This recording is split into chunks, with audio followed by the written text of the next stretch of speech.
All right, good evening. We'll call the special city council meeting of October 14th to order. First item on the agenda is the Pledge of Allegiance. If you're willing and able, please stand. I pledge allegiance to the flag of the United States of America and to the republic for which it stands, one nation, under God, indivisible, with liberty and justice for all. Thank you. We're on item 2 of the agenda, which is a land acknowledgement. Before we begin, we would like to acknowledge the Ohlone people who are the traditional custodians of this land. We pay our respects to the Ohlone elders, past, present, and future, who called this place Ohlone land, the land Pinole sits upon their home. We are proud to continue their tradition of coming together and growing as a community. We thank the Ohlone community for their stewardship and support, and we look forward to strengthening our ties as we continue our relationship of mutual respect and understanding. Now we're at item 3 of the agenda, roll call, City Clerk's report and statement of conflict. Good evening, City Clerk. Good evening, Mayor. Mayor Sasai. Here. Mayor Pro Tem Tave. Here. Councilmember Martinez-Rubin. Here. Councilmember Murphy. Here. Councilmember Toms. Here. City Manager Young. Here. City Attorney Casher. Here. Deputy Clerk Stone. Here. Mayor and Council, the agenda was posted on Friday, October 10th at 3 p.m. with all legally required notices. Written comments were received in advance of the meeting, distributed to the council and staff, posted to the website, and are available to view in the back of the chambers. Does the council have any conflicts to report on our agenda this evening? Seeing none, that concludes my report. Thank you. Thank you. On to item number 4 of the agenda, citizens to be heard. City Clerk, do we have any speakers?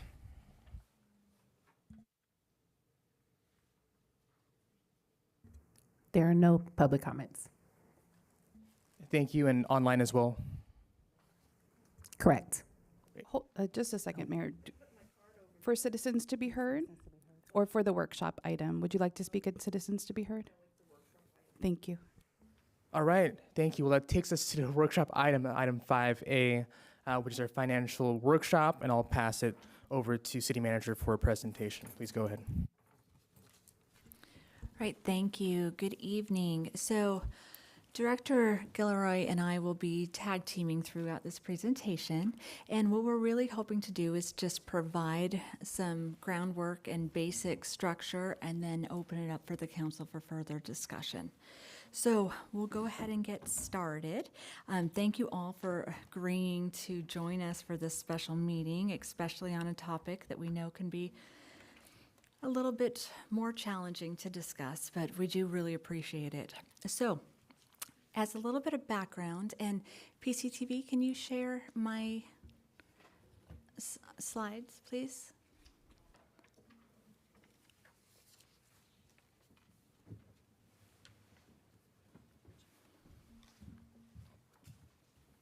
All right, and while we get started on doing that, we can go ahead and still talk about a little bit of the background.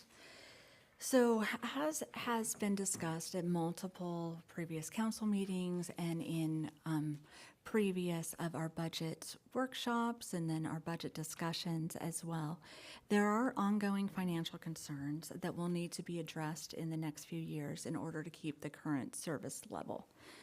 And there's also, as I know we are all aware, additional infrastructure needs that need discussion of funding.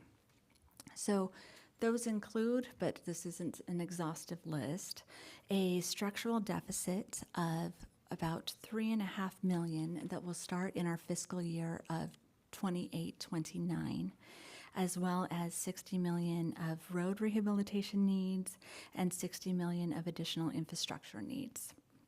And then we also have ongoing public safety concerns. So while we wait for the slides to come up, are there any questions on that particular background? Okay, great. Markeisha, is there anything else you wanted to add as far as the background is concerned? Not at this point. Okay. And I do want to just mention as well that the ongoing structural deficit will largely be because our 115 trust will be exhausted at that point based on the current method of how we are utilizing that 115 trust.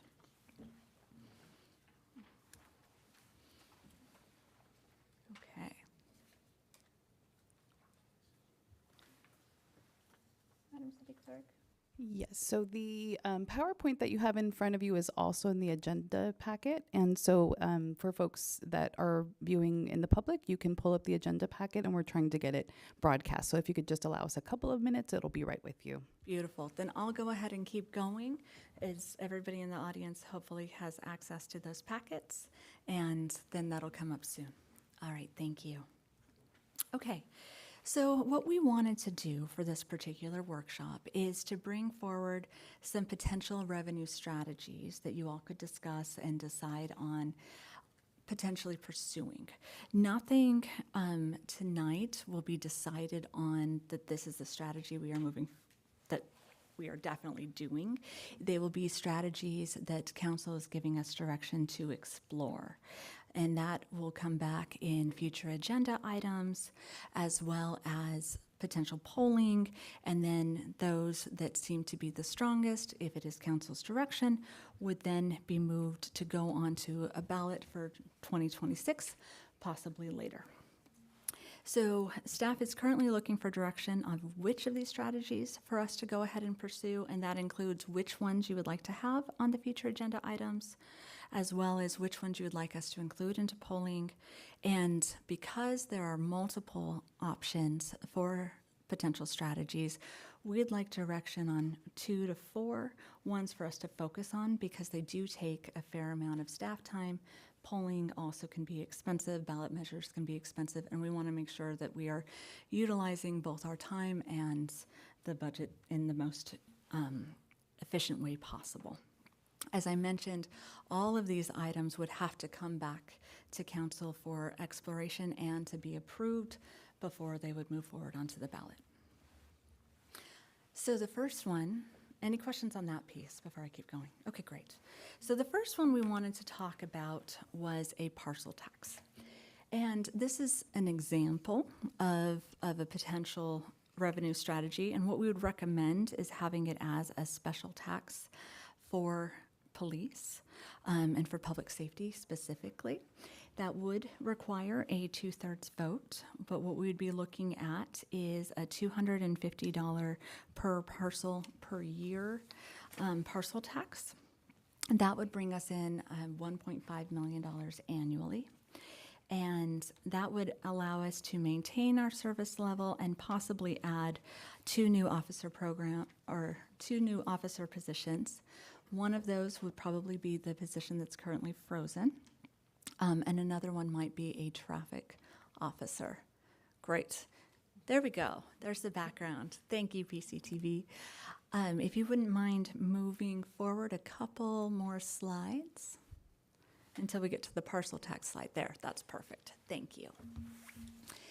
So that would, like I mentioned, would maintain our service level and add 2 new officer positions. And we also have an ongoing fleet need. We actually were down to having only 4 working patrol cars at one point, just a few months ago. That, due to some amazing work by our PD, I think we're up to 6. But it's definitely something that's going to be an ongoing concern as we're moving forward. And then, and that also makes it challenging to have officers out monitoring traffic and doing patrols in general. So another thing that could be considered is a 2% annual inflator cap. And this would reach $305 per parcel by the end of 10 years, but it would not exceed that. And then that would be bringing in approximately $2 million annually by the end of 10 years. Another thing to keep in mind is if we are unable to move forward with some sort of additional revenue base, we may need to look at potential reductions. Doing something like a parcel tax would help with not having to have any reductions in PD. Any questions or discussion on parcel tax until we move forward? Just a quick question, City Manager Young. You mentioned a frozen position that we have. Yes. Okay. We currently have a frozen, where is she? Sergeant? Just an officer. Okay, yes. We currently have a frozen officer position. Gotcha. And that's been frozen for about 2 years, I believe. Okay, so the last budget cycle, I thought we talked about the positions, and it didn't seem like we had made a decision as a council to freeze any. I thought we actually aligned with moving forward with all the positions that were requested in the budget process. Yes, you did. Okay. This was from the previous budget cycle. Gotcha. In order to, 24, 25. exactly, 24, 25. Okay. And in order to keep a balanced budget, we chose not to try to unfreeze that in the last budget cycle. Okay, gotcha. Thank you for clarifying that one. Absolutely.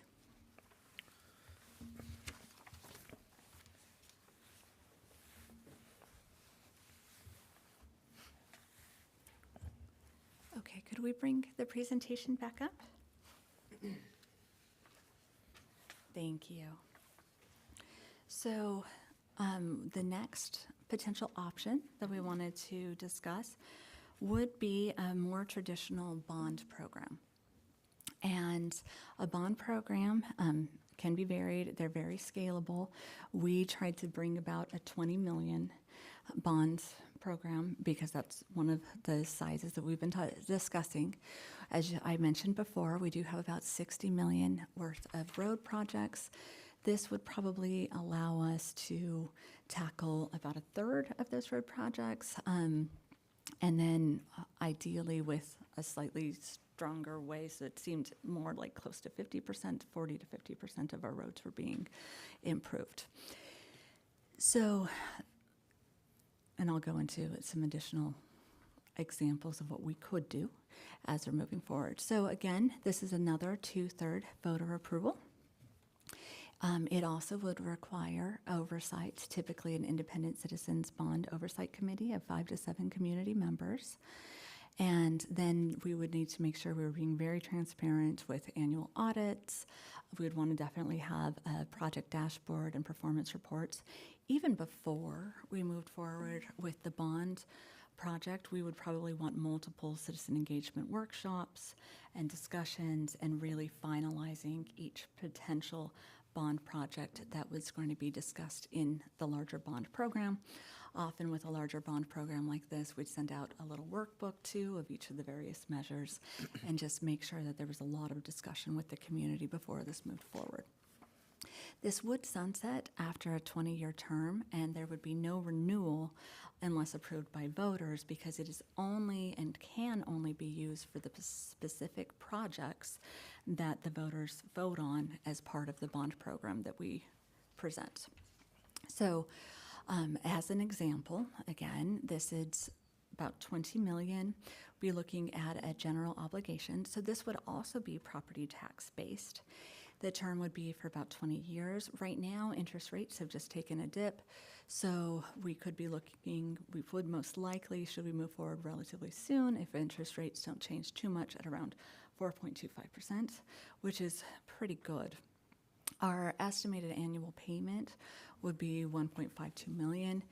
Now, something to consider is that the total payoff after those 20 years would be 30.5 million. So about 1/3 of what we would be paying back would be paid back in interest. However, when you consider the escalation cost of inflation towards these projects, if we wait, we'll also probably be paying around 30 million as well. So that's something to consider. Next slide, please. Thank you. So, there we go. So at about 1.52 million in annual debt service, the average property owner would contribute approximately $217 per parcel per year.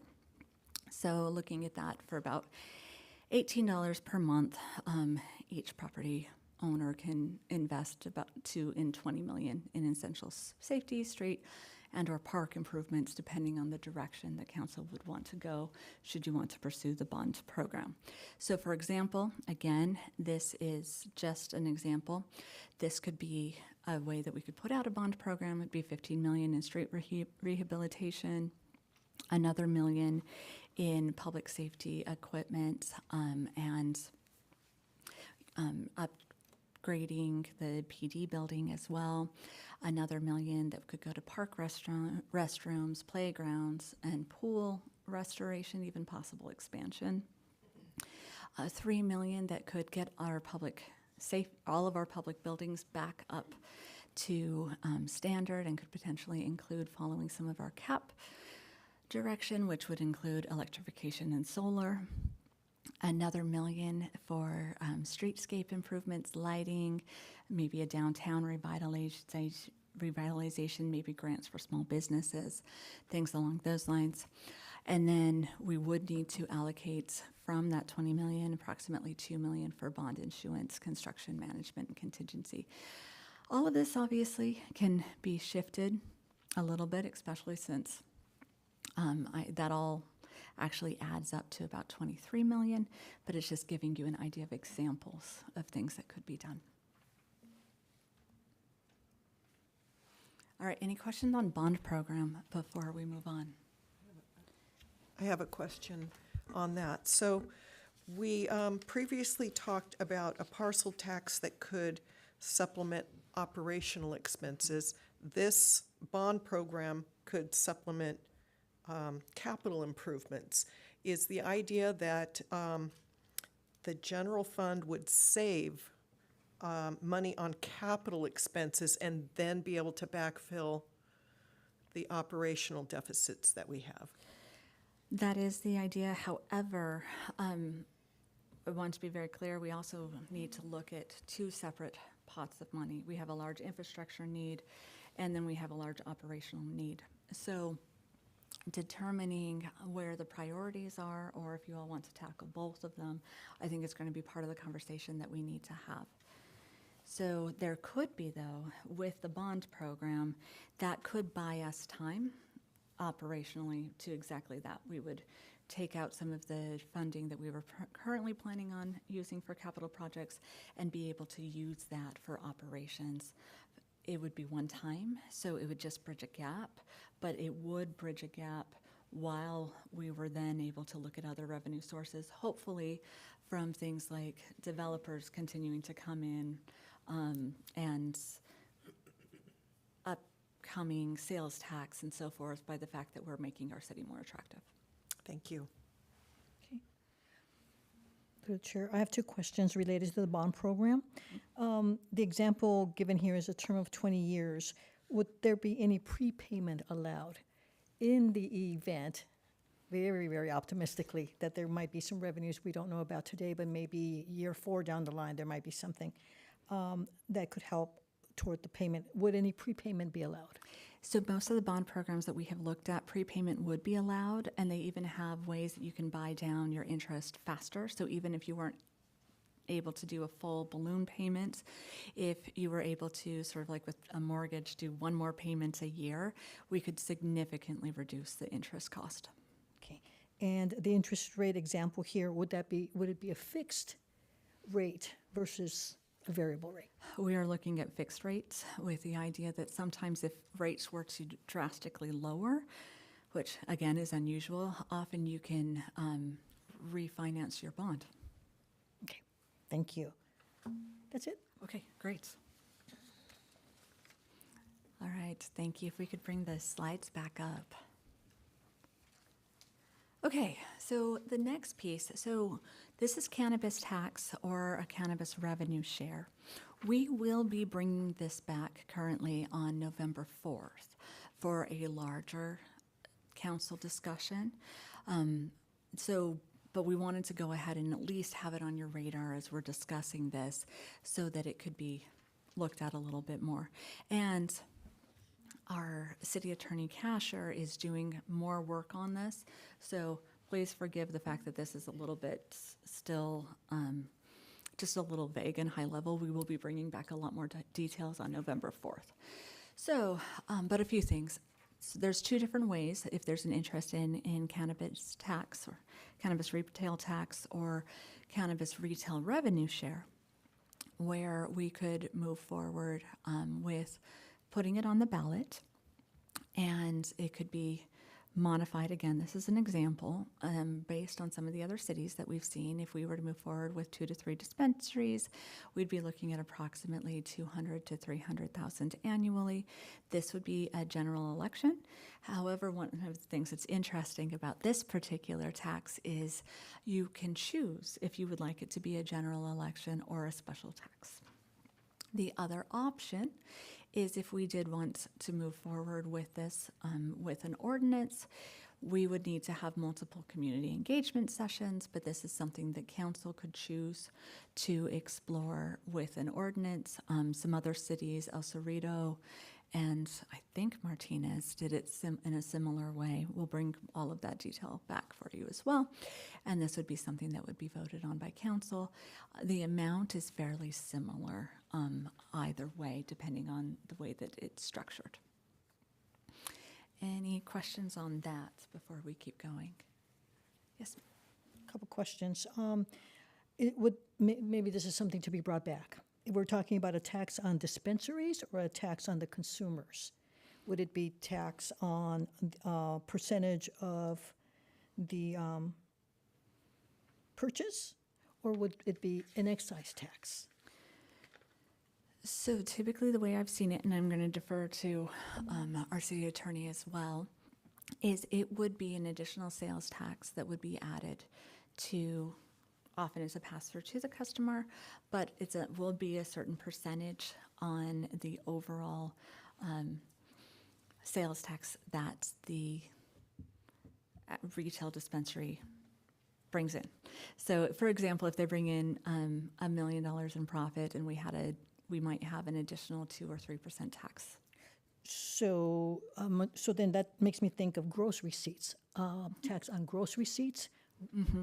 So that's to the dispensary rather Yes. than to the consumer. Yes. Okay. Well, but often it is passed through to the consumer in the pricing, so. But it is set differently, and then the Yes. burden in it is on a different party. It's Absolutely. Either the dispensary or the consumer. And then if it's consumer and percentage share of the retail sale, then that's going to be variable depending on the market. And also just the conditions of market here in California and locally. Yes, so I'm not sure that we know today which direction we're going, right, then? Or help me out. No, correct. All right, then if it is on gross receipts and it's for the dispensaries, I would want to know how many dispensaries we would need. The examples here are 2 to 3 dispensaries, but we're going to need to make some ordinance changes. So there's some work to be done there if we would go that route. So to make it palatable, I'm not certain to whom at this point, how many dispensaries would we need to be fully operational and bringing in gross receipts of X amount to indeed generate the example here, 200 to 300. I'd like to see those numbers. Can you let me know what you mean by fully operational? Their cost in year, good question. Oh, okay. But you mean the dispensaries themselves being fully operational? Yes, Understood. rather than any cost on, or any permits our side here. But I think there's a difference with any business, how much a business generates first year versus third year versus fifth year versus 10th year.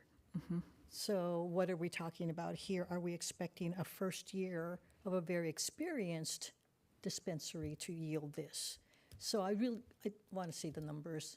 There have been varied circumstances throughout California since the law was passed to make cannabis legal.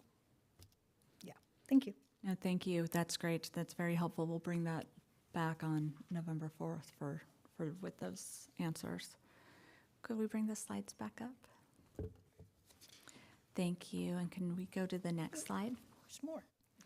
So along those same lines with the cannabis tax, as you just mentioned, we currently prohibit marijuana dispensaries, and so we would have to modify the municipal code. We would also need to look at zoning on where the facilities could be established and located. We'd also council will need to determine how many facilities you'd be interested in entertaining. And there are also some potential security concerns that will be discussed during the agenda item. So not on October 21st initially, we were hoping to target that, but on November 4th. Okay, great. Next slide, please. Okay, any other questions regarding cannabis before we move on to some various special tax options? Okay, all right, great. Let's talk special sales tax options then. So as you all know, Measure I moved forward with a 0.5% local sales tax last November. We started receiving the income, well, we started collecting the income in April, and we started receiving that in July, August? July. July, perfect. So that has been extremely helpful. Right now, Pinol's sales tax is relatively high compared to some of the other cities in California. We are similar to El Cerrito and some others right now. So should we decide to move forward with an additional special tax, just be aware that that will move us up a little bit further. It still wouldn't be, there's other cities that are doing similar things right now, but something to consider. So if we did a 0.25% local sales tax, we would recommend it being a special tax that would be focused directly towards a particular area. That would generate approximately $1.3 million annually. The funding could be directed towards infrastructure improvements, public safety, parks and recreation enhancements. It would require a legislative exemption in order for this to move forward. So one of the nice things about this particular tax is there could be, while it would need to be focused on specific areas, it could be for both infrastructure and operations. And so it could focus on infrastructure, safety, and recreation needs, and all of those needs currently exceed our current general fund capacity. And so it's already a balancing act to be able to move forward with the current services that we have. The other piece that's nice with a special sales tax as opposed to the partial tax options is this also has something that our visitors contribute. So when they come and shop in the area, they are contributing, and since they are also using the roads and parks, that can be a positive thing as well. And then it would provide a reliable, locally controlled revenue stream, and sales tax, while it may fluctuate a little bit, it doesn't tend to fluctuate a huge amount unless something large and completely unexpected occurs, such as COVID or something else along those lines. Next slide, please. Okay, so any questions on special taxes? All right, let's go back to that then. So you said 1.3 million annually. Mm-hmm. What is the current half or quarter-cent sales tax projected to be over this year based on the data we have from July to now? The half-cent sales tax? Or half Measure cent, I? I'm sorry. 2.6 million And that's what we're on trend to to make. collect, Okay. yes. And I know there was some discussion about how that money's being, that this money would be split between these different areas. I guess my question is you mentioned operations and capital. What is it, like, how is that split happening now? On our current Measure I? Yeah. So our current Measure I is predominantly on operations. It's keeping service level, but it's also doing things like we have 400,000 that's going towards road maintenance. But it's mostly maintaining our current service level and completing the deficit that we currently had before. Okay. Yeah. So I think I maybe wasn't very clear too. These are potential options that it could be geared towards. It could be geared toward just one. I mean, it could be entirely for infrastructure, it could be entirely for recreation, or it could be a variety, depending on the direction. Is there, I know we talked about debt financing with the current Measure I to leverage more. Was there a reason why it wasn't included in this analysis? Yes, so there's some current, we're still looking into the debt financing a little bit more, particularly with some of the other funding that we have and other ways that we could structure that.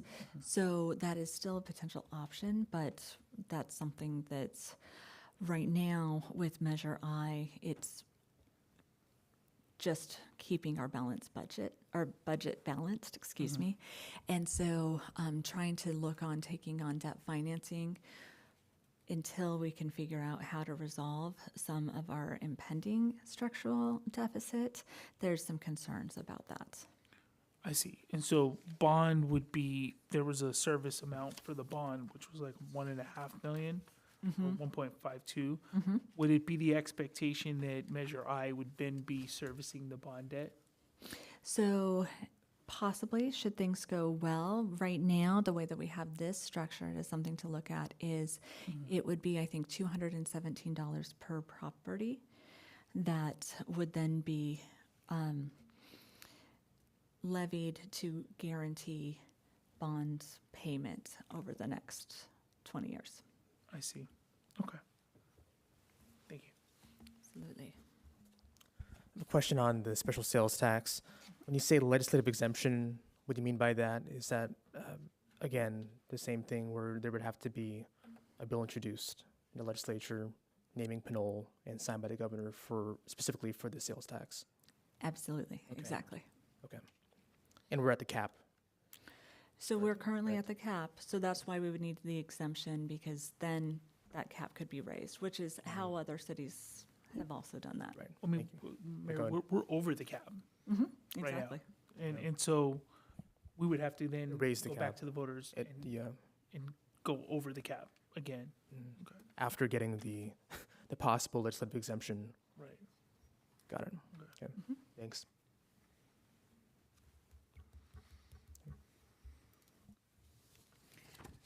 Related to that, needing legislative exemption, we were successful in identifying legislators or a legislator who was willing to carry that. This would go in 2026, and my colleagues here could probably better estimate the calendar year if the same legislators would be in office or not. We don't know that. But I'm wondering about how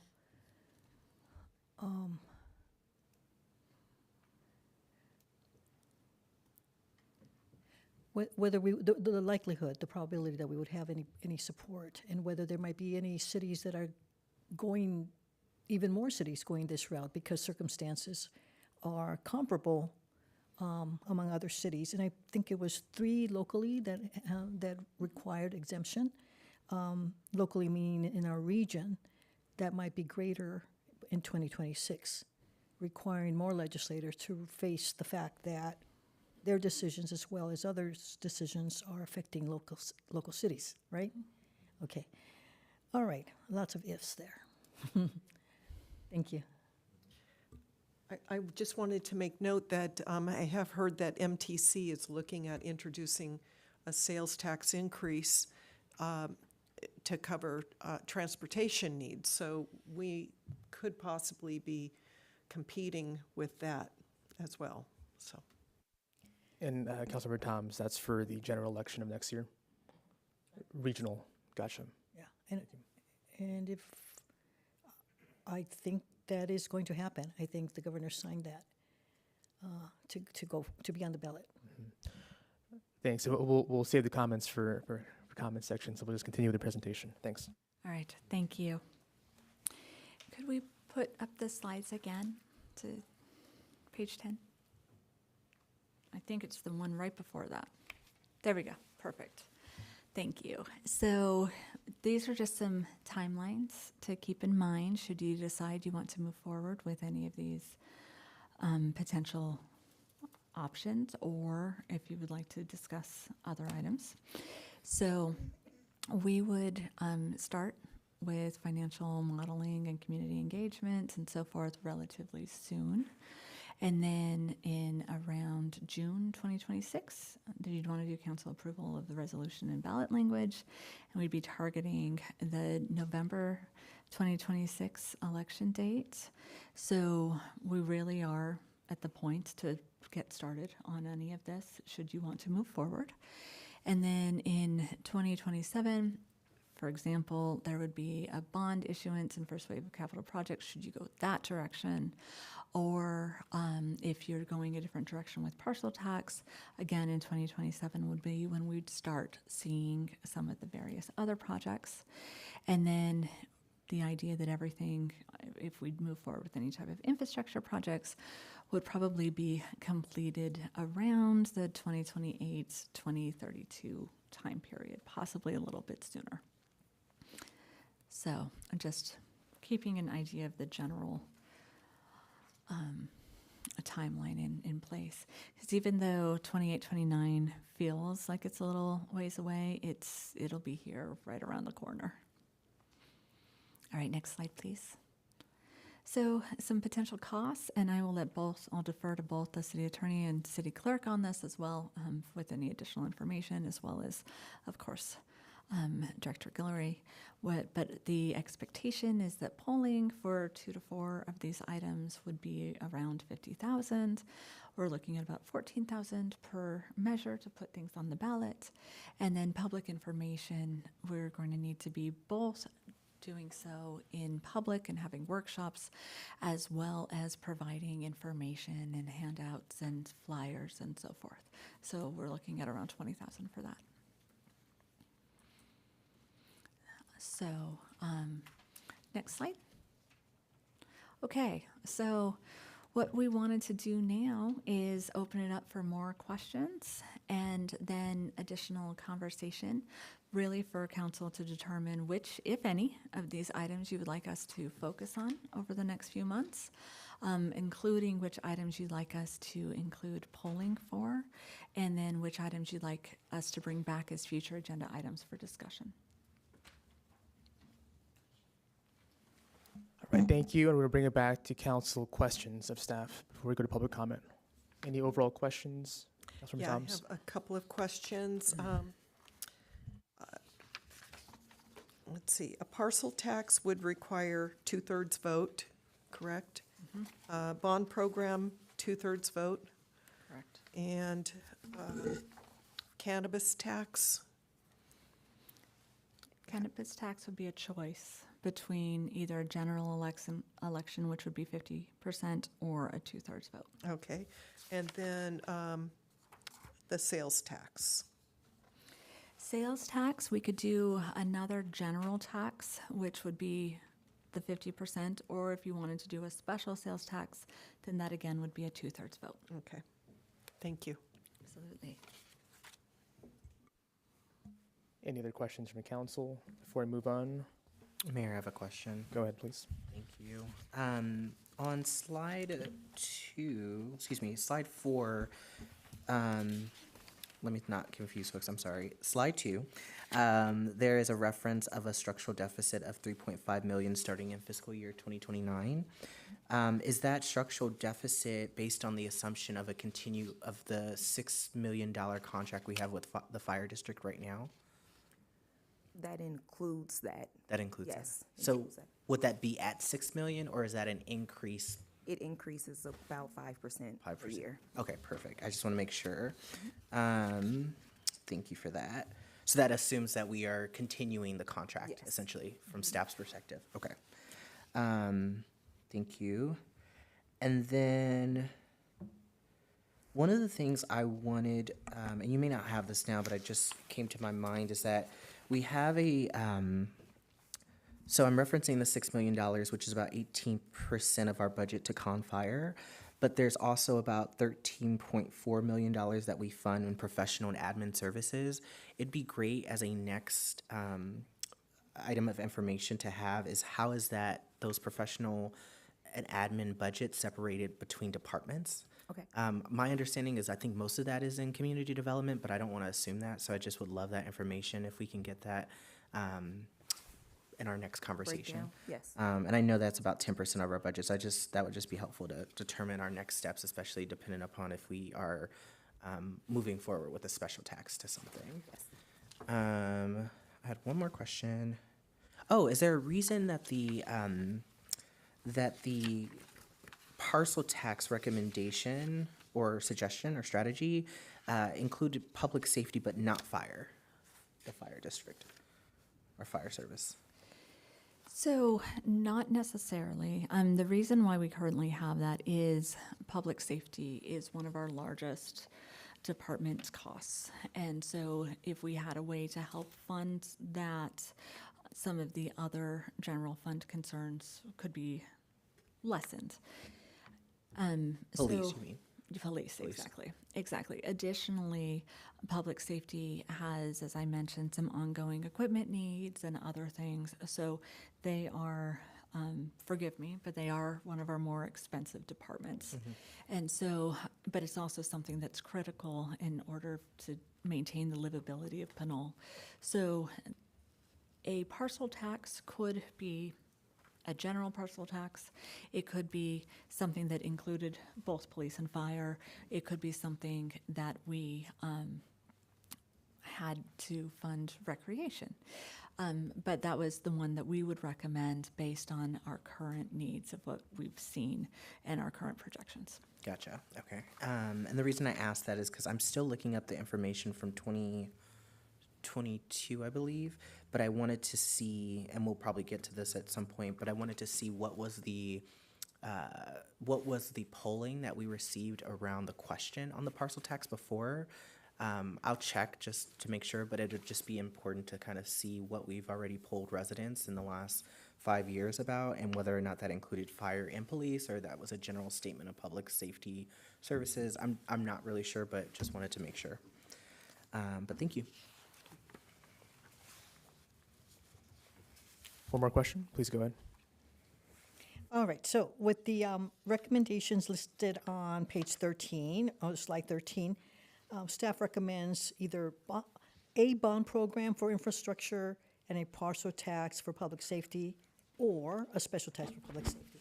So the bond program estimate per parcel is $217, and a tax for public parcel tax for public safety, partial or special, correct me here, would be $250.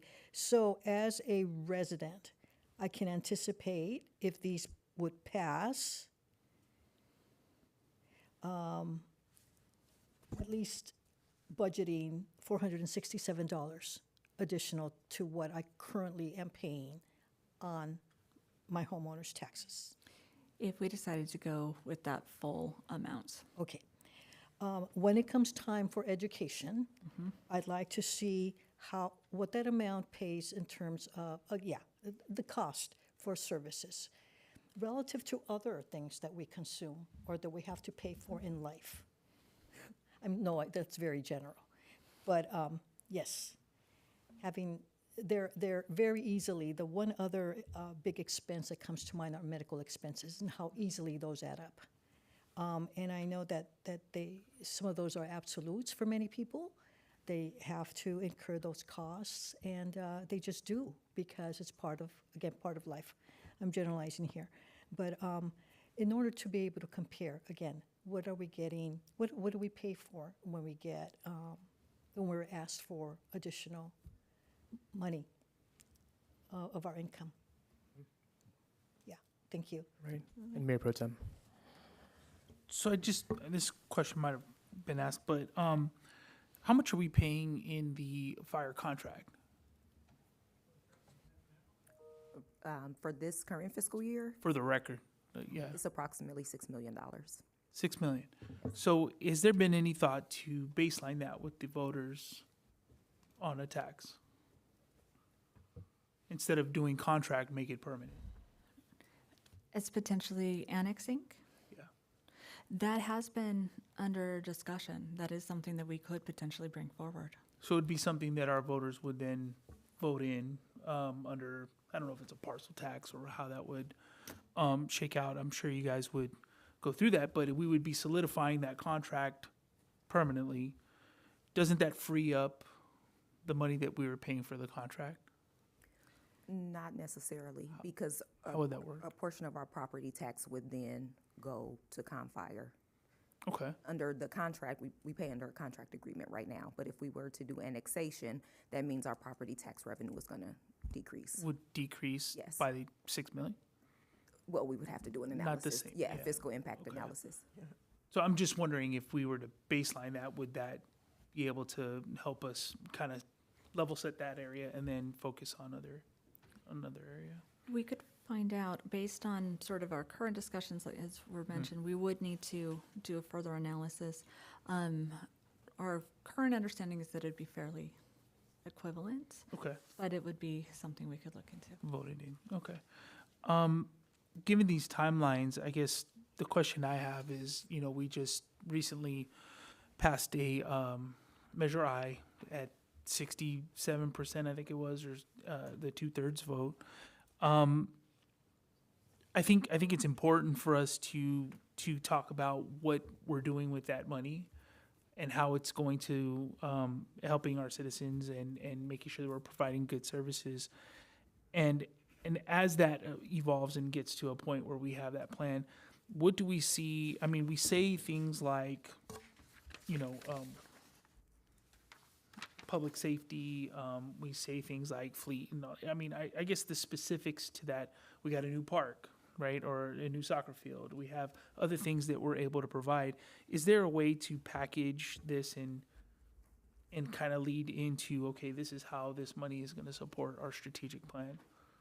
Prior, I guess in the community engagement component, I think it's important for us to say that this is how we're going to be using the money, and then, execute on that plan. If you could. Absolutely. So I think should council decide that we start moving forward with any of these particular directions, that would be the next step. The next step would be to more formalize what that would look like, particularly on if it was going towards infrastructure, if it was going towards public safety, if it was going towards parks and recreation and so forth. One of the other things that I think we need to include in this discussion too is we are at, we are almost in 2026. We'll be in just a couple months. And so depending on if we choose to move forward with any of these revenue sources and if the community backs it or if they don't, we are going to need to be looking at least about a 10 to 15% reduction in the next 2 years of services should we not move forward with a revenue source. So I think it's important that we also discuss as we're having these conversations what it would also look like should we not move forward with these, because we would need to look at cutting about 15% of our services. Okay. Okay, thank you. All right. And staff is recommending that we poll for the 3 strategies listed. Can you explain how that polling process will look like, and if it will factor in a likely sales tax, regional sales tax for public transit, and other things that may be in the ballot? Or is it isolated? So there's going to be a lot of potential other measures coming up in general. I think that's something that we're going to need to talk about. I think the school district's looking at some additional things. There's going to be the transit. There's going to be some potential county parcel taxes. There's a lot that's going to be being looked at. So we can try to include that information. I think, and I'll defer to all of you who have done the polling in Pinole specifically previously, but we'll probably want to stay as specific to these particular measures as possible while still making sure that everybody has access to do, to look into the other pieces that are going to be moving forward. Okay, so just to be clear, in the polling process, we would not factor in other regional measures that might come about, including a possible school district. We would not include any of those. I wouldn't say that we would not. I just think it would be something for us to discuss more with the consultant. Should we start moving forward with the polling, dependent on what's actually coming forward at that time. Gotcha. And it may be more of a question for the city clerk, but historically in Pinole, what has been the voter turnout rate for presidential versus non-presidential elections, general? That's a good question. We definitely have had historically, in a general election, a higher turnout than in a primary, if that's your question. And the most recent, I'd have to take a peek, but I think it was around 75%. It was a fairly good turnout. And the question more was general election in a presidential. Oh, in a versus presidential, yes, non-presidential. yes, a higher turnout, even more so than a primary, yes. Gotcha. And what's the difference? What sort of percentage Oh, difference? I'm not prepared with that, but I It's all could good. definitely take a look and get back to the council. Gotcha. Thank you. Any other questions from council before we go into public comment? If not, we'll move to public comment. And City Clerk, we do have quite a few there. Yes, thank you. So in person, we have Kathy McFarland, Debbie Long, Rafael Menez, and Sheila Grist. Thank you. And we will stick to up to 3 minutes per speaker pursuant to our procedures, and we'll keep it the same for each speaker, just as a matter of fairness. Thank you. So Kathy McFarland, go ahead and take the podium.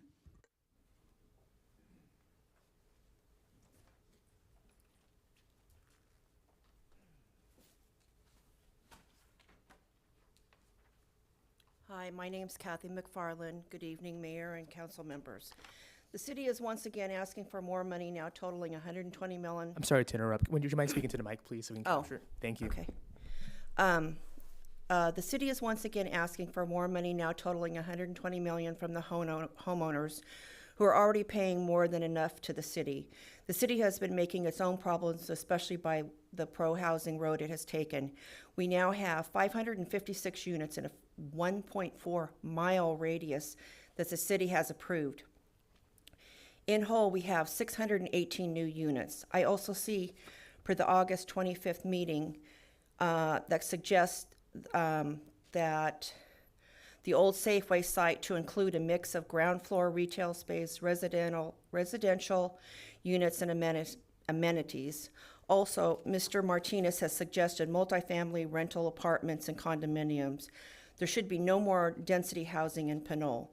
The decisions the city of Pinole has made is systematically destroying our city, overloading our infrastructures, and gridlocking our streets at an alarming rate, all while wanting us homeowners to pay the price financially, physically, and emotionally. The city is taking commercial properties that could generate a stable income and changing it to high-density housing. You are slowly dissolving our commercial sector, which will add more financial difficulties in the long term. I've also been reviewing your third quarter financial summaries with the end date of 3/31/2025. I see a lot of red flags there where items are in the red and the fourth quarter hasn't even been reported.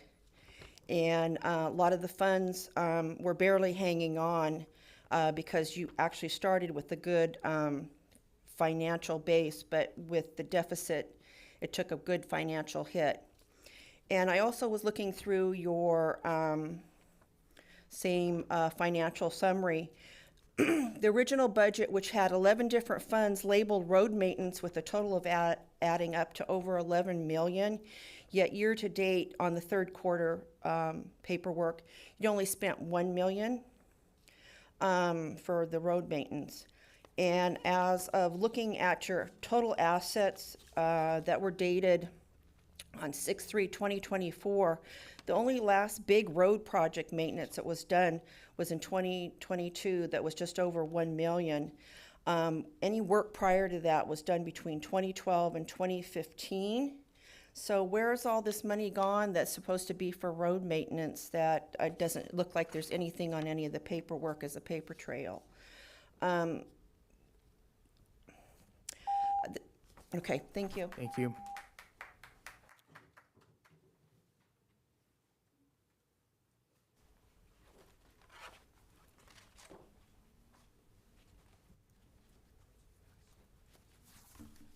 Good evening, Council. There's a lot to unfold here tonight, and as everyone knows, 3 minutes without comprehensive discussion does not really engage the public.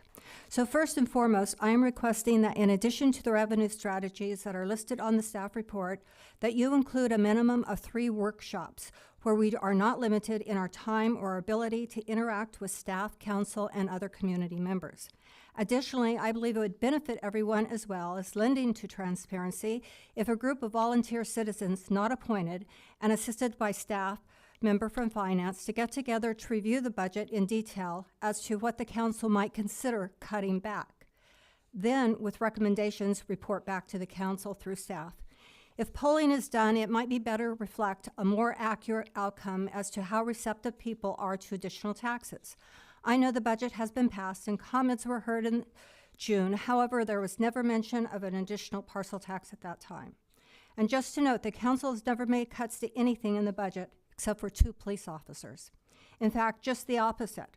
While I don't have time to give a complete breakdown, just an example, this year's baseline budget was $29,517,763 for expenditures, but it was increased to $32,801,047 for the final fiscal year 25-26. While there may be reasonable explanations for this when you are talking about substantial tax and parcel increases, those are the things that need further discussion. Our recreation department spent $1 million more than it took in, and the building and planning department lost almost $750,000. Not to mention that last year, the council majority voted to increase their pay by 40% to almost $900 a month. Additionally, council's travel slush fund, as I call it, has increased from $2,500 to $3,500, and last year additional monies were approved for $7,500. In a 2-year period, council expenses have increased $25,256. However, your budget has increased over $4 million since last year. In the last 2 years, the community agreed to an increased sales tax for an additional $2.6 million because of the council's same cry of deficit funding. And a few months back, the council added a vehicle impact tax to our garbage bill, which will net about $1.5 million. That's over $4 million dumped into the general fund without true accountability. Yet operations are still short. It is time for the council to be open and transparent about how they are spending our money. In fact, I think there is one area that you should be spending money on, but I've never heard it discussed. That would be an intrinsic audit of specific departments and funds. So before you come to the well, let us all take a hard look at the budget to ensure transparency and to see where cutbacks can be made before you come to the public. Thank you. Next speaker, thank you.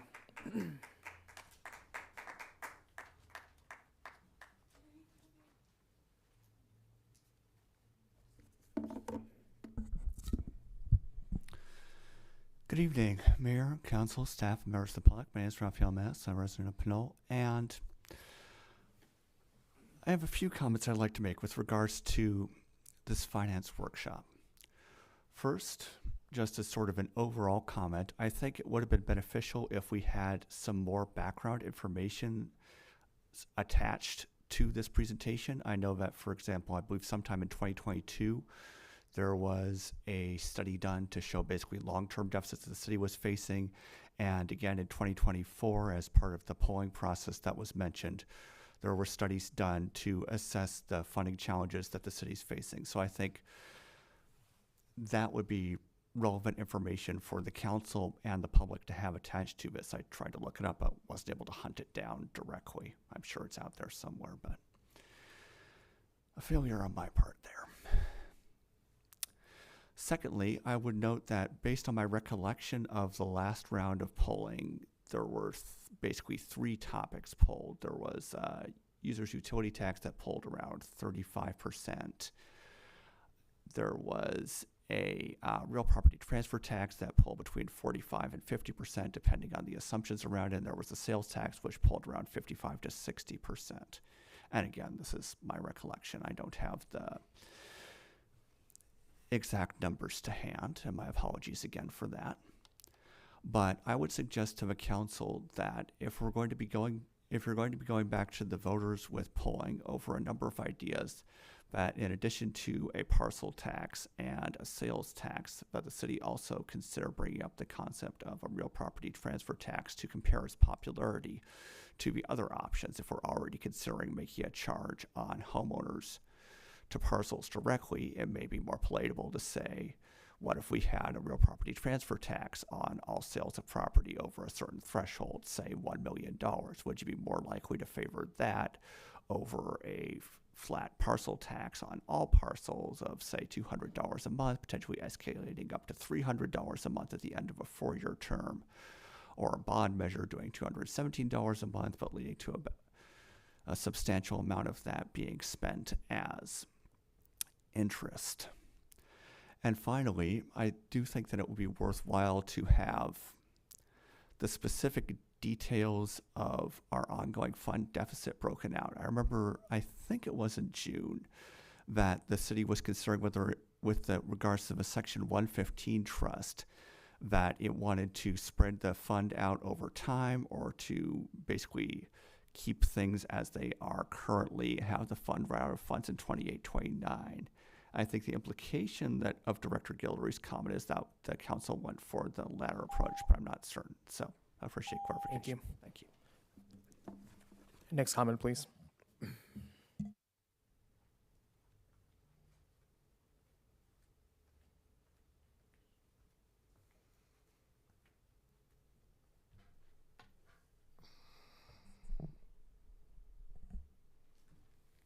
Hi, I'm Sheila Grist.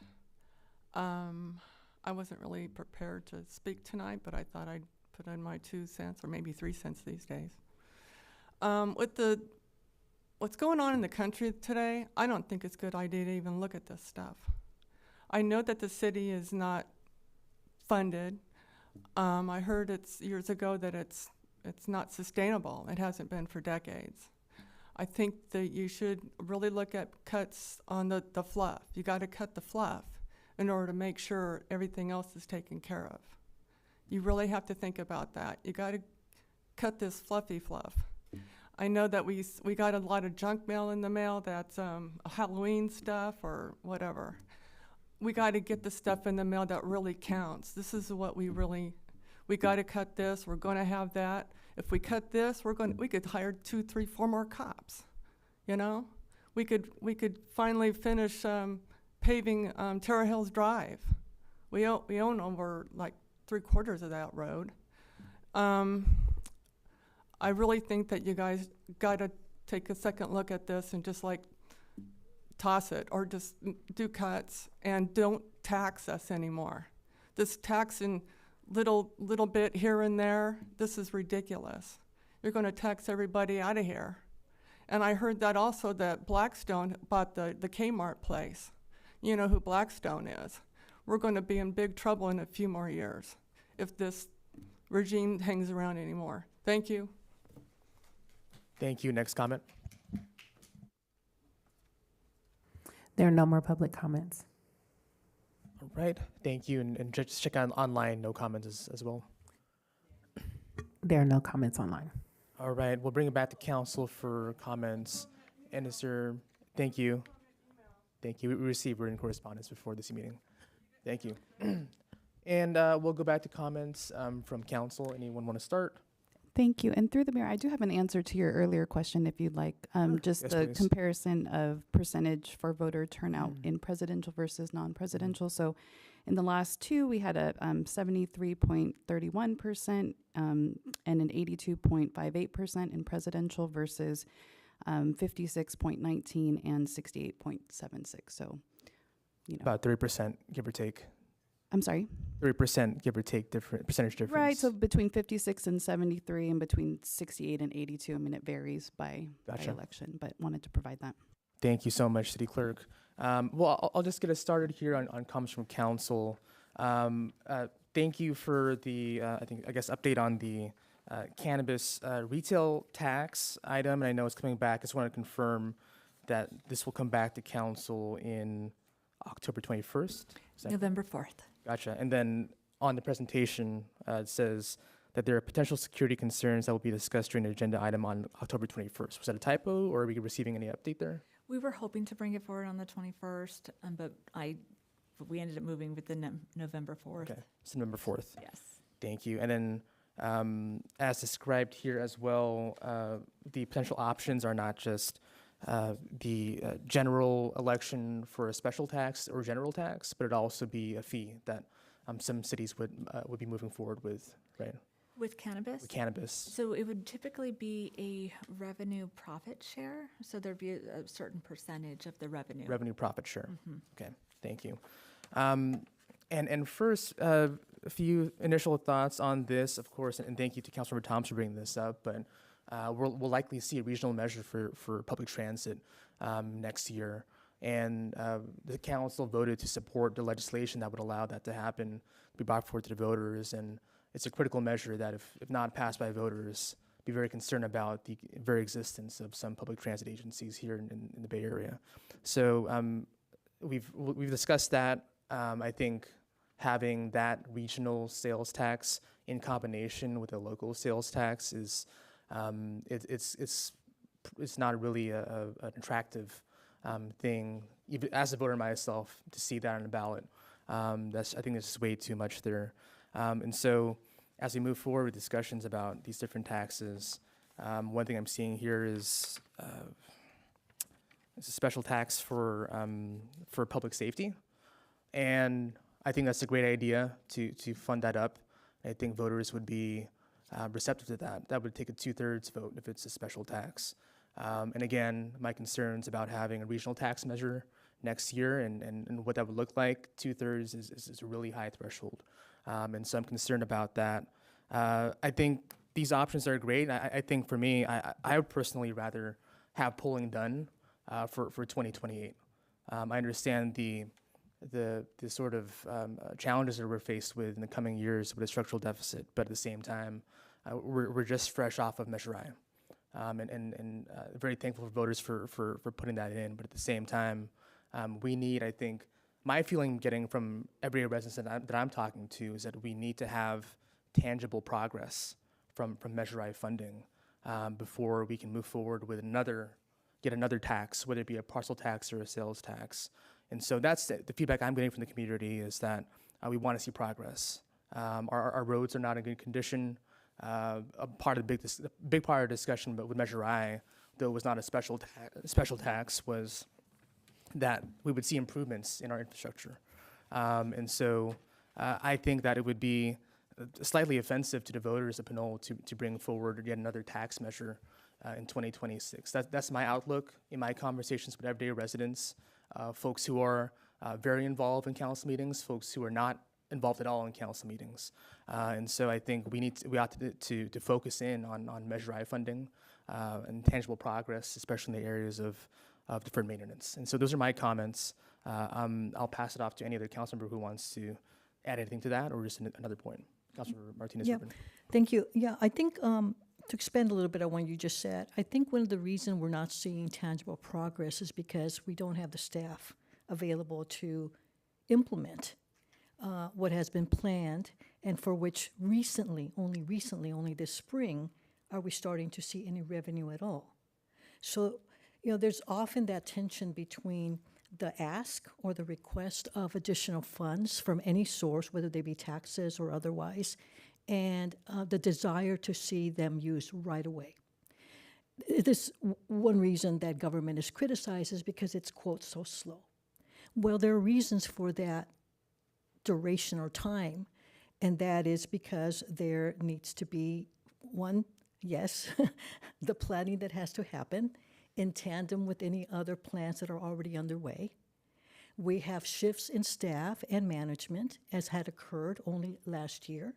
That took a toll on how operations have been conducted. As best as staff has done, they have found themselves needing to do a lot with what was in place, yeah? I say all that because we all are residents. And having lived here for a good number of years, several decades, but only really recently, and that's the time that I've been on council, been more aware of how things progress or don't on council. The rotation of councils also influences how quickly or not something happens. And so I think that also has to be part of the discussion and what people need to be aware of. The other, that just some things that you said kind of made me think of that. But the other, I think, before I forget, part of the engagement education is that we can have a history of the tax increases in Pinole. When did that happen? It seems so recent, if we think about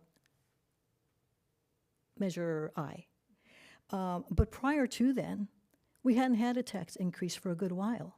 So let's take a look at that history. I think it's worthwhile taking a look at that so that we could all be aware of. The other is, when we think about the request for additional money, again, as taxpayers, and we want to see something done with it right away, we want to know what has been done already with what we was already asked of each one of us, right? Back to the progress, and people commenting on no progress seen, but really that's only part of the view. The other view is what we don't see every day happening, and that is the attempts and the efforts at trying to identify how best to use the money that we do have. The external circumstances that we find ourselves in are the changes in the economy that also have a bearing on how local cities function or not. And the shifts or the changes in mandates by the state that require the city to use its staff, to have the staff take the time to do things to meet those mandates for which we are not paid, but the city needs to meet, it needs to comply. We don't see that. The comments about housing, many of the circumstances that we find ourselves in that support increased housing came about because of shifts in legislation back in 2017. But it was only recently that some of those, that legislation took effect such that it affected Pinole. And so what we're seeing is the increase in housing and the effects of that on our infrastructure, yes, but very obvious, well, let me rephrase that. What is increasingly obvious to me is that at the state level, legislation occurs on for one thing, let's facilitate the increase in housing, but concurrently, we don't see, let's facilitate and make available money for increases and improvements in funds available to roads, for example, or other infrastructure. It doesn't happen, unfortunately. And so we, in local cities, bear the burden of having to find ways to meet the costs of deteriorating infrastructure and deferred maintenance. And so this is what we have. One of the things that I think will be helpful, and I'm not sure how we will do it, short of asking for yet a series, a few more workshops, and perhaps starting at a later hour. I got a comment from one person in the public about starting later than 5 o'clock, maybe start at 6:30. That allows more people to actually come home, take a little break, rest, come back. If, maybe we'll have twice the number than we have here.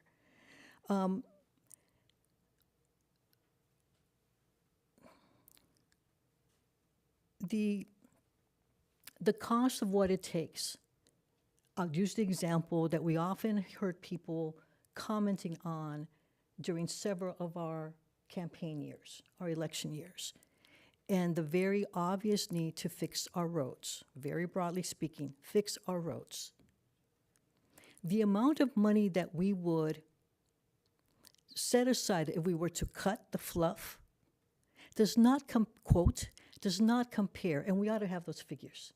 We ought to have the figures of what it costs to conduct the public-facing, community engagement kinds of activities that typically fall under community services, and compare those costs with the millions of dollars required, tens and hundreds of millions of dollars required to fix our roads. They don't compare. the suggestions or proposals that staff are making, or the recommendations that staff are making, are based on considering what it costs to fix something tremendously costly versus making only adjustments to the budget, which we all attempted to do last year, the year before, the year prior. And as best as we did, we now have a bit of a deficit. There are some areas of improvement, yes, but they're not going to yield the millions of dollars that we are estimating, city staff has estimated is going to require. Let me just go back again to the slide where we see that. I think it's in the first slide. $60 million of road rehabilitation needs. 60 million additional infrastructure needs, that's 120 million. When we cut the budget, our overall budget, general fund, is how much? I want to say 38? 32 million. That's our general fund. That's a source that we often refer to or use to help pay only some things, some services. But that 120 million that is mentioned here as part of the background on the slide set for tonight's presentation is all that amount additional that we still need to, among other things, rehabilitate our roads, and then infrastructure, some of the items that are found in our capital improvement plan. So if we need to explain, I think we all ought to know better what we're looking at when we talk about trying to make cuts or reductions in the budget, how much that would be realistically to maintain services as we know them today, how much would we actually save if we reduced, I think staff had proposed a reduction last year, 30% across the board. I think we had considered that, or 20%. I know that we had a really tough time taking a look at what might not need to be cut. We didn't go that drastically, but we did reduce some, and still we don't have the 120 million, even if we made those reductions. So I want us to get better at understanding what numbers we're talking about, and if we can have those kinds of explanations during the discussion so that we all are aware of why we are going out, why the city is going out to ask all of us as residents for additional funds. But also there's a proposal here with the special sales tax, which seems palatable in years past. And yes, it requires 2/3 of the votes. However, that's a share tax. That's the sales tax. And some might argue that it's the consumers who can afford to buy things that are going to contribute to those sales taxes.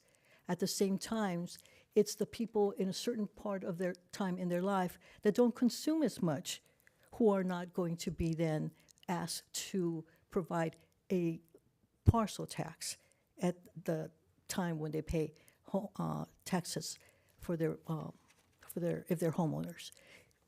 So when comments are made, thank you for your comments, because they remind me, at least, of all that we need to be made aware yet again. So thank you. Thanks, Councilmember. And I think one point I'll easily second on that is folks are expecting that we take swift action after passage of Measure I, right? I think most folks don't know that we have not started to receive the revenue from that taxation since, and remind me which month, was it April or? We started collecting it in April, but we didn't actually start receiving any of it until July. July, great. And so I think most folks don't know that. I think it'd be great to have that as part of our communication strategy, but at the same time, a lot of people, everyday people in Pinole, they're working from morning till night, and they don't have time to listen to or read a newsletter or be engaged in that way. And so I'm just keeping the everyday resident in mind as we move forward, or as we think about moving forward on any of these different strategies here. You brought up a lot of points there. I didn't write all of them down. But I think you mentioned health bills, right? Healthcare bills, or it might have been a public commenter. But we're living in times now where I think a lot of folks are unsure about the economy, right? And due to federal legislation, we will see access to healthcare being cut for certain groups of people. And the same thing with development too. There's a reason why some development is stalling around the Bay Area. It's because developers are seeing that there's going to be economic uncertainties. And so I think putting a measure on the ballot like this, there's going to be a lot of questions in the air for people as they consider any of these options. Now, Mayor Pro Tem, you had a comment you want to make?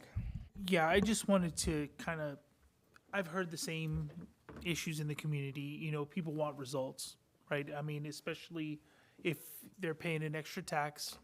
I know it's a sales tax, but someone always bears that cost. So the business owners, as I recall, were worried about us going above and beyond on the tax. Residents were worried about, well, are we getting taxed again? I think that one of the things that Councilmember Martin, so I have been hearing those same things, but at the same time, we had laid out that timeline.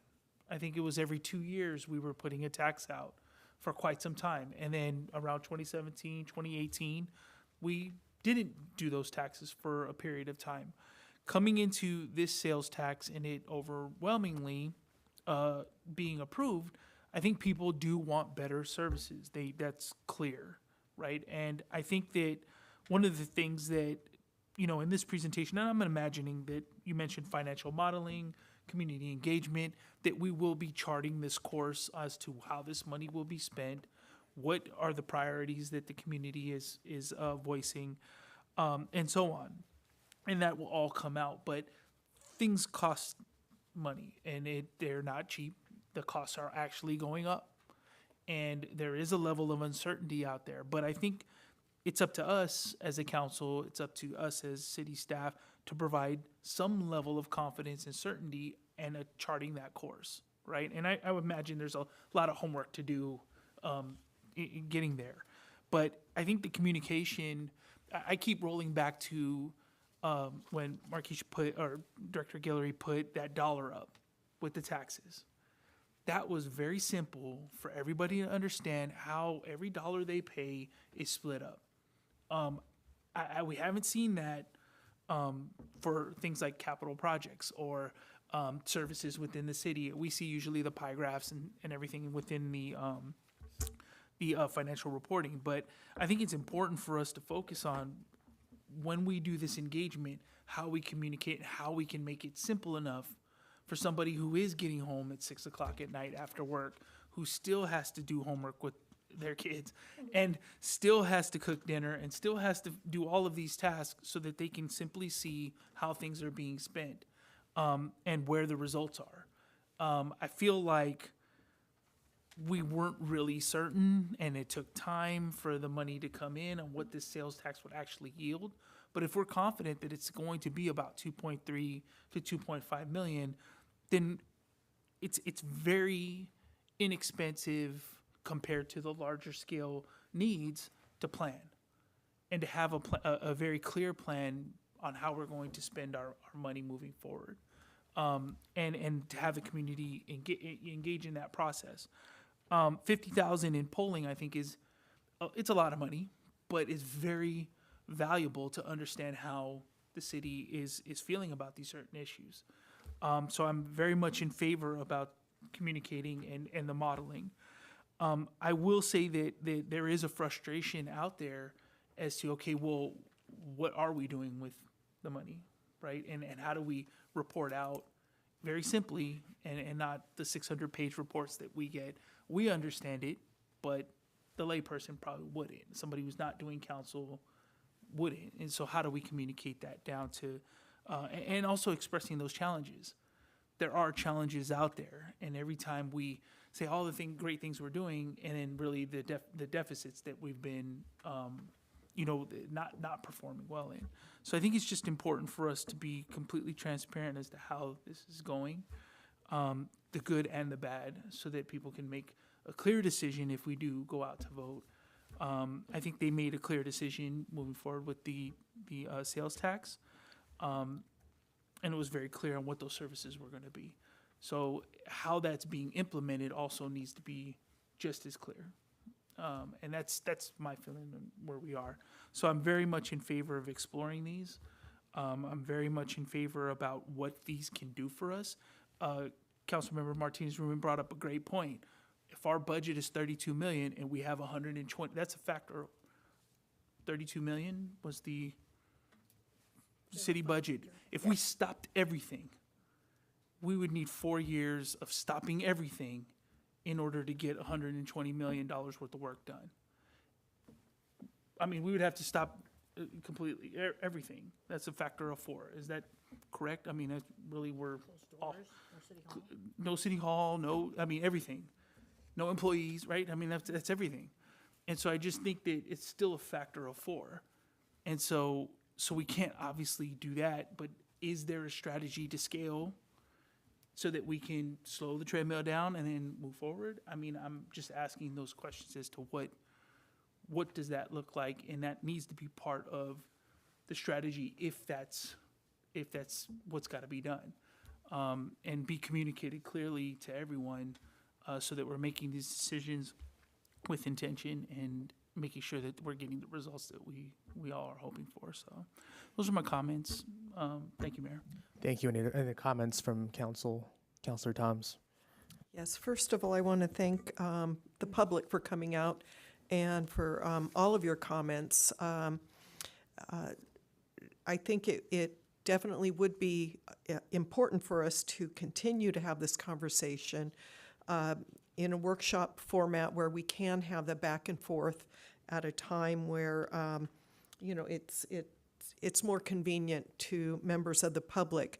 There were a lot of comments, questions that came up that in the format tonight we're not able to respond back so easily. The question about the budget, the road budget versus how much has been expended. Those kinds of questions can be discussed better, I think, when we review the first quarter reports, and I do see on the projection that those will be November 18th. But in the meantime, I think it's important for us to continue to have this dialogue and maybe schedule some additional workshops. And I just wanted to. Something came to mind as you were saying that. Is a town hall format maybe a better yes, format? I think so. Is that kind of? I'm just. That's what I'm hearing from members of the public, and that's what I gather based on some of the discussion that's come back that we're not able to answer the questions as Right. easily.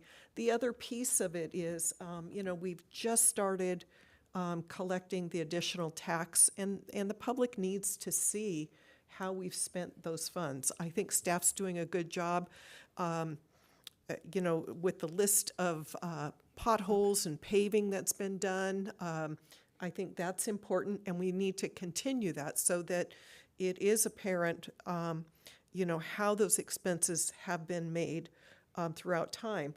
Now, given that, of all of the proposals that we have before us, the one piece that I think is most attractive to me would be the bond program. First, the bond program, but not the bond and parcel tax, not at the same time. And the reason for the bond program first is because, that's a way that you can invest funds and they're visible. The public can see the improvements that are made up front. Yes, they'll be paid for over 20 years, but the improvements are shown up front.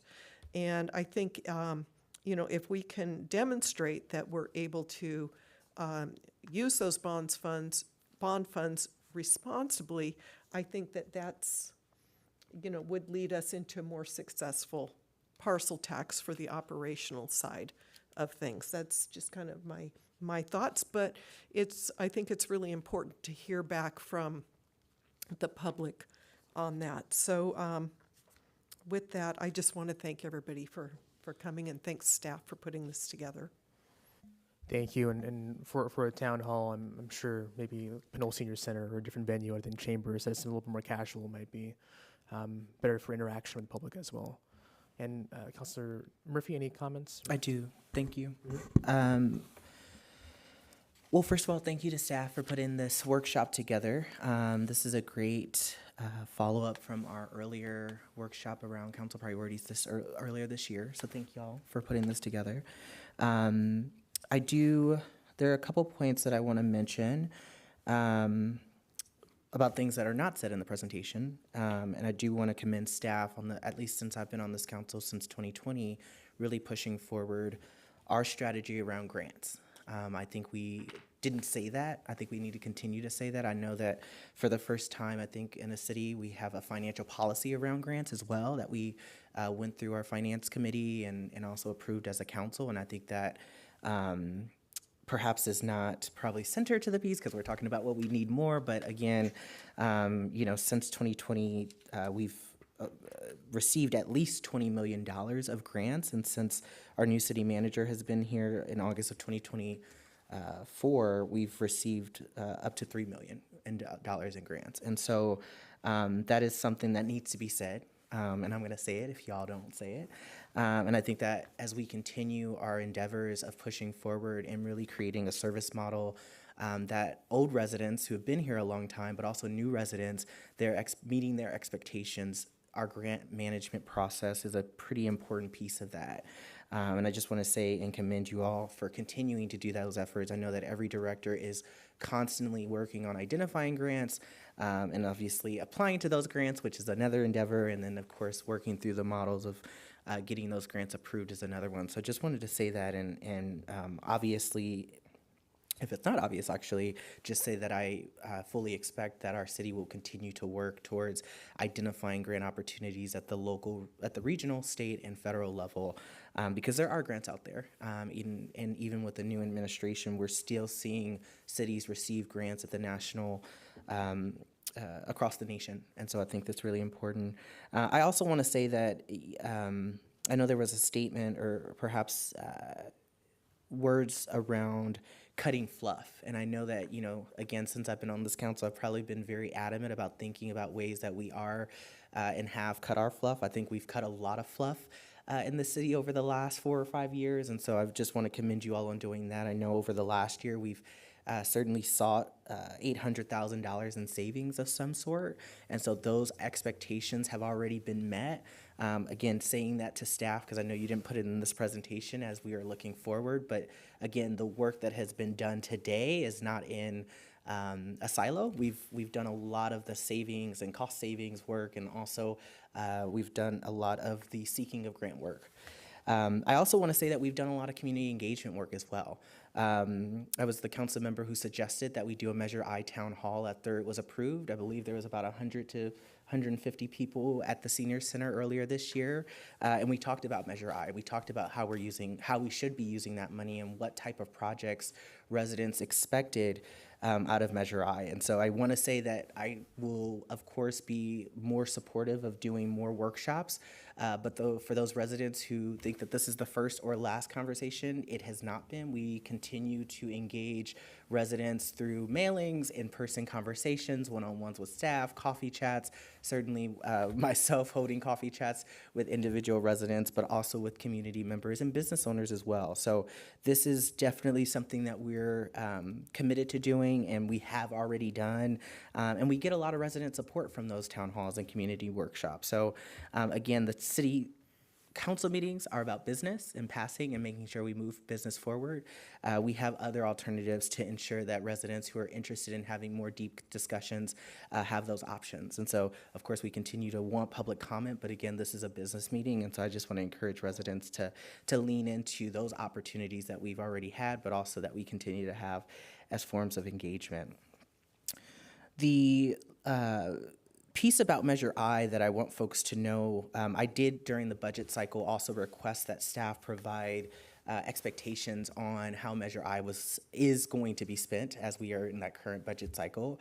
And I want folks to know, if you missed those meetings, that we did pass the 2025-2026 final proposed operating and capital budget, and the numbers are as follows. So of the 2.6 million, $1.7 million is going to police operations, $182,000 is going to road maintenance, $356,000 is going to park maintenance, and $300,000 is going to recreation programs. If you did your math right, you'll get a number close to 2.6 million. It's a little bit under 2.6 million. But for those of you who are wondering how is Measure I assumed to be spent for this year, that is what staff has given us as numbers, and we of course requested that. And so I just wanted to remind both the council and the public that Measure I was a general tax. Some of that money, about 7%, 8%, is going to road rehabilitation, but as I expressed earlier, most of that money is actually going to police operations. Some of that money, again, is going to park maintenance and recreation programs as well. But I think it's really important because I think there's also this kind of underlying expectation, at least in the room, of words that have been said that all that money is going to road rehabilitation. It is not. That is a general tax that is spread across 4 different priorities, and I think they're all priorities that our residents say are important. So again, I'm glad to see those monies being appropriated that way, but I just wanted to make sure we provide some clarity on how Measure I is actually being projected to be spent in the current fiscal year. As it relates to those strategies that have been suggested tonight, I look forward to the cannabis conversation, as I do think that we are in 2025. There should be an expectation at this point, from my perspective, that marijuana, cannabis dispensaries, and commercial cannabis should be legal in Pinole. The fact that it is not, it is completely outdated, and so we should be moving into 2026 on a better note.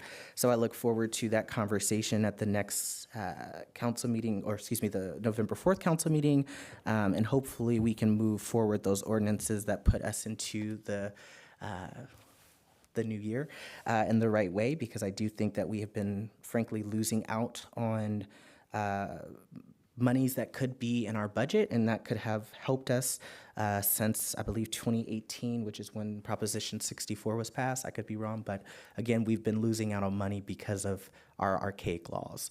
So meanwhile, our peers around seem to have, El Cerrito seems to be doing very well from my perspective. And so I would like to see us move into the 2026 on a better note. So I hope that we move that forward pretty quickly. And I would ask my council colleagues to support me in that mission as well. The parcel tax, I think, is a really, really important endeavor. And I think that we are looking to the future of investment in Pinole through that lens. I do agree with Councilmember Toms that the bond program, as well as we've talked about that, are too important between the parcel tax for police and fire, as well as or the bond program, I think would be really critical. Those are just, again, talking about the scale of what we're looking to. When I got on this council, there was a $100 million number in deferred maintenance. It now seems to be increasing, of course, because construction costs and things like that do increase. So I would say that those of us who are thinking about continuing our lives in Pinole for the next 31 years, 30 years, 20 years, we have to make some strong investments in ourselves. And I think the bond program, as well as the parcel tax strategies, would allow us to do that. Of course, as I mentioned before, I do think that if we are talking about public safety, we do need to include fire in that. And so I think that would just be important to, as a comment to staff, to make sure that we include that in that. The only last thing I was going to say is that in 2022, when we did our last polling, or last community survey, there were the 3 most important issues were public safety, climate resiliency, and parks and facilities. Based on my conversations with residents, I don't think those strategies have changed dramatically. It would be interesting to see some polling about if they do, of course, and of course align that polling as much as possible so that we can kind of get the consistency of understanding who in the community is thinking about what. and what are community members prioritizing. And so just wanted to uplift that. I do think that polling is critical. I think it's going to be really important also to understand what would persuade people, what type of messaging helps to persuade people to understand the ballot measures more, because we do need, folks are still understanding what a ballot measure is, to be honest with you, and how it impacts their cities. And so again, I think that we do need to think about ways of basically understanding how to educate the public more about these options, these strategies, but also, again, what happens if these strategies don't pass. So I look forward to that. And then last but not least, just wanted to say that, I will be in support of any of these strategies. I would also, would love us to look, and I think this is kind of a comment to council about what are some ideas that folks have. I know that we've suggested a lot of ideas, or some council members have suggested ideas, but, as council members, we are policymakers. I see us as visionaries for this city. I know that we expect a lot from staff in terms of their expertise, but at some point there is, responsibility among us to think abundantly about what is our future. Staff does a great job, but we live here in Pinole. We're the ones who are representing and really, outside of the residents of Pinole, we are at the top of the organizational chart. So I just want to encourage folks to think about what it takes to create an idea as a what if or what would happen if, as opposed to, thinking downhill. I think we really need to think uphill. And for me, as a person on this council who, expects to live here in Pinole for a long time, I'm thinking a lot about what I'm creating for the future, and folks who are like me, what experiences and livelihoods they'll have. So I just want to encourage folks to think about that as opposed to thinking about this from a deficit point of view. If we continue to think from the deficit point of view, I think we're not going to reap the benefits of what would happen if we thought abundantly. And I think there's an opportunity here, again, to engage our residents, particularly the residents who do expect a higher level of service, a higher quality of service, and also are expecting us to make changes that we haven't made in the last 20, 30, or 40 years. And we've done that. Many of the economic development strategies, I think about the communications strategy, I think about the long-term financial plan.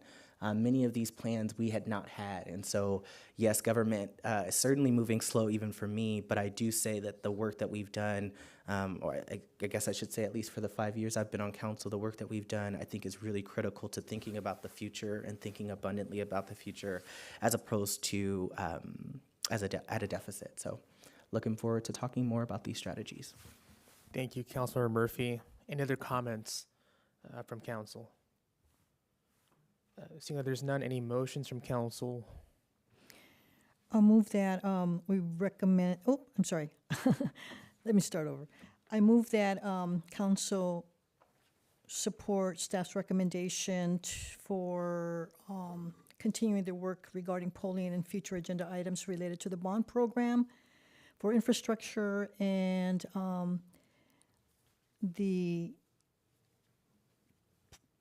I lean toward the special tax, so the special tax for public safety, those two. Thank you. Do we have a second for the motion? Was that the approval of all the strategies, polling for all the strategies? Is that what you said? Let's pull for all three. So I'm going to modify my mind. Yeah, let's pull for all three because there's room. Yeah. All right. Is there a second to the motion? A second. Thank you. Can I offer, when we say public safety, we're including fire in, just to explore that. Okay. We can definitely add fire to that. All right. So maybe we had a second. Yeah. Right. Thank you for the second. Before we take a vote, I just wanted to see clarification. So the estimated cost of the polling will be $50,000. Is that correct for the staff recommendations for the three strategies? Approximately Approximately. $50,000. We would be bringing that full cost back to council for approval. Okay, and then I'm looking at estimated costs. It's in one of the pages in the presentation here. It says ballot per measure is $14,000. Is that the polling, or is it the cost to place it on the ballot with the county? So the cost estimate that's provided in the slideshow, 14,000, that's about what it costs for Measure I in addition to the regular election cost. To run a second measure isn't quite double that. It's actually 50 cents a voter, so it would be about 6,000 additional for if we ran two measures. So it just has to do with the county and how they charge for ballot space, basically. Okay. So hopefully that helps. Got it. But just to clarify it too, so on your motion, it would cost $50,000 for the polling, approximately. Right. And then, Councilor Thomas, did you have a Yeah, just a clarifying question. We talked about having some town halls. Would that be included in this motion? And would town halls happen before or after polling? we could also vote on this motion and then entertain a second motion if you want to do that as well. Well, I just want clarity on what this motion. Okay. And Councilor Martinez-Rubin, do you have any clarification there? From what I gathered today, we need more either workshop or town hall, okay? Separate from the work that is going to be needed to proceed with having the polling. So that work is what's itemized and the costs associated with that. There definitely are going to be time costs, staff time cost, but I think it's well worth the while to have the increased awareness about where we're leaning, what direction we're taking. And generally speaking, it's about considering additional revenue sources to the extent that a city can, but with the input from the public, hence the voting that's required. So pardon me, sorry. The motion is to proceed with staff's recommendation for the three strategies, the POM program, the parcel tax, and the special tax. Okay, so that would be incorporated. Is that your staff's understanding, that it would incorporate town hall meetings? So if I may, what we're looking for right now is direction on three strategies or so for us to focus on. We would want to bring those back to council for additional agenda exploration. We'd be happy to do additional workshops, but we would be focusing on those three strategies over the next 6 months or so with ongoing communication both with council and with the community. Okay, thank you. And Mayor, Councilor Murphy, go ahead. yeah, please. and if I can just say, I'm going to speak to staff's work again. Like we are moving forward with town halls across the year. So we had the Measure I Town Hall on Thursday, November 20th from 5:30 to 7:30 at Pinole Senior Center. We're having a road repair town hall. So these are already in store. So if I think, if council wants particular issue saliences around town halls, I think that would be maybe a more appropriate measure. But I think like in terms of the movement for workshops and engagements, like we're here now because we ignited this workshop. I mean, this is a workshop, right? We had the Measure I Town Hall. November 20th is another opportunity to talk about road repairs, funding, those type of things. So I think if we do want a specific issue, maybe that's a probably better approach, but there are town halls being moved currently, so just wanted to say that. Thank you for that. And I was going to say, to the motion, I'm not going to change my second. I want to move that forward, but I did want to say just on the selection of the strategies that I would hope that, dependent upon how November 4th goes, that we find a way just to staff, just ensuring that those conversations, they're all revenue generation conversations. I just want to make sure that while the conversations are happening parallel to each other, that you all bring back the feedback that you're hearing from council in this conversation to the cannabis tax or revenue sharing conversation as well, and that we just don't miss that mark, because sometimes I know that we have conversations separately and they don't always overlap, and I just want to make sure that if we're voting on something today around these three strategies, that we have that opportunity to bring those strategies in line with the cannabis tax, or if it's a revenue share ordinance, that's fine too, but just want to make sure that that's cool. Thank you. And Councilor Martinez-Rubin, do you have a comment as well? No, just to help me out with to understand better. So the town hall versus being here at the dais. The town hall is the more informal, There's a presentation, maybe questions, just a more opportunity to mingle and exchange. Okay, wonderful. That kind of format, given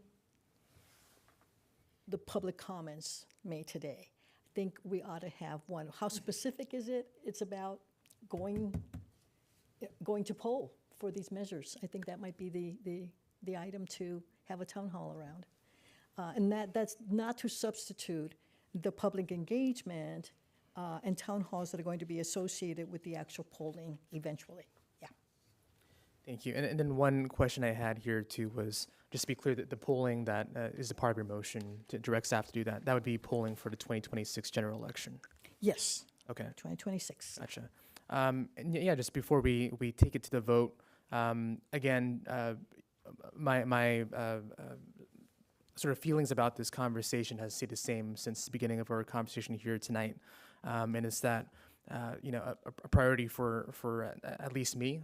And I know this has been a conversation too with the West Contra Costa Transportation Commission, but the regional sales tax measure for public transit next year is a big concern, as well as my prior sort of sentiments around presenting a tax measure or any measure to voters in Pinole right after passing Measure I.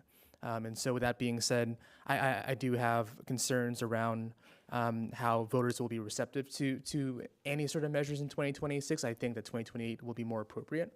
But I do understand that if folks want to vote in the affirmative, I'll respect that. So any other comments before we go to a vote?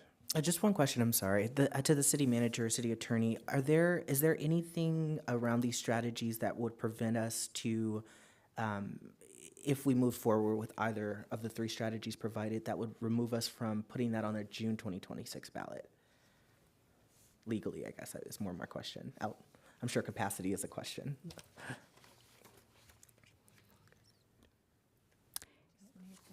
If I could offer a quick detail, deadlines for ballot measures for the June election would be in March 6th, so it definitely reduces the amount of time for preparation. So mostly timeline, but not legality. We wouldn't be, as long as we met the timelines of that June 2026 measure, we would be okay, and it would be allowable to add a measure there.